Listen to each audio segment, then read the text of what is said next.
अमरावती विधान परिषद निवडणूक काँग्रेसचा दुहेरी पवित्रा. दर्यापूरमधील 18 नगरसेवकांनी बजावला मतदानाचा हक्क. अमरावती विधान परिषद निवडणुकीसाठी आज सकाळी 8 वाजल्यापासून मतदान प्रक्रियेला सुरुवात झाली असून जिल्ह्यातील 7 मतदान केंद्रावर मतदान शांततेत पार पडलंय. मात्र मतदानाच्या दिवशी काँग्रेसच्या भूमिकेबाबत राजकीय वर्तुळात संभ्रमाचं वातावरण निर्माण झालंय. गेल्या काही दिवसांपासून काँग्रेसचे उमेदवार हर्षदीप देशमुख हे रुग्णालयात उपचार घेत असल्यानं काँग्रेसकडून वंचित बहुजन आघाडीला पाठिंबा दिला जाणार असल्याच्या चर्चा सुरू होत्या. यासाठी ग्रामीण भागातील तसंच अमरावती महानगरपालिकेच्या काँग्रेस नगरसेवकांच्या बैठका देखील घेण्यात आल्या.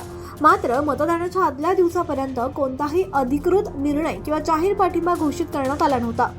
दरम्यान मतदानाच्या दिवशी काँग्रेसच्या वरिष्ठ नेत्यांकडून व्हीप जारी करण्यात आल्याची माहिती समोर आली आहे. त्यानुसार अमरावती महानगरपालिका हद्दीतील काँग्रेस नगरसेवकांनी मतदानापासून दूर राहण्याचे निर्देश देण्यात आले. मात्र ग्रामीण भागातील नगरसेवकांसाठी मतदान न करण्याबाबत कोणताही स्पष्ट व्हीप जारी करण्यात आला नसल्याची चर्चा आहे. याच पार्श्वभूमीवर दर्यापूर नगरपालिकेतील काँग्रेसच्या 18 नगरसेवकांनी आज दर्यापूर तहसील कार्यालयातील मतदान केंद्रावर जाऊन आपल्या मतदानाचा हक्क बजावला. त्यामुळे काँग्रेसच्या भूमिकेबाबत अनेक प्रश्न उपस्थित होत आहेत. एकीकडे महानगरपालिका क्षेत्रातील नगरसेवकांना तटस्थ राहण्याचे निर्देश दिले जात आहेत, तर दुसरीकडे ग्रामीण भागात तोच नियम लागू का करण्यात आला नाही याबाबत राजकीय वर्तुळात चर्चा रंगली आहे. या संदर्भात दर्यापूर नगरपालिकेचे काँग्रेस गटनेते रामेश्वर चव्हाण यांच्याशी संपर्क साधला असता त्यांनी म्हटलं की आम्हाला वरिष्ठ पातळीवरून आपल्या स्तरावर निर्णय घेण्यास सांगण्यात आलं होतं. त्यामुळे आम्ही सर्व काँग्रेस नगरसेवकांनी मतदानाचा हक्क बजावलाय.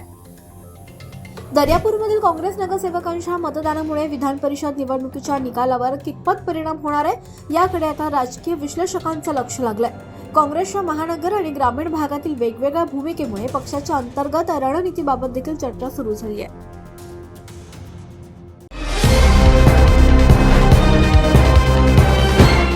पाहत रहा फक्त जनविकास न्यूज. सत्य, संघर्ष आणि जनतेचा विश्वास.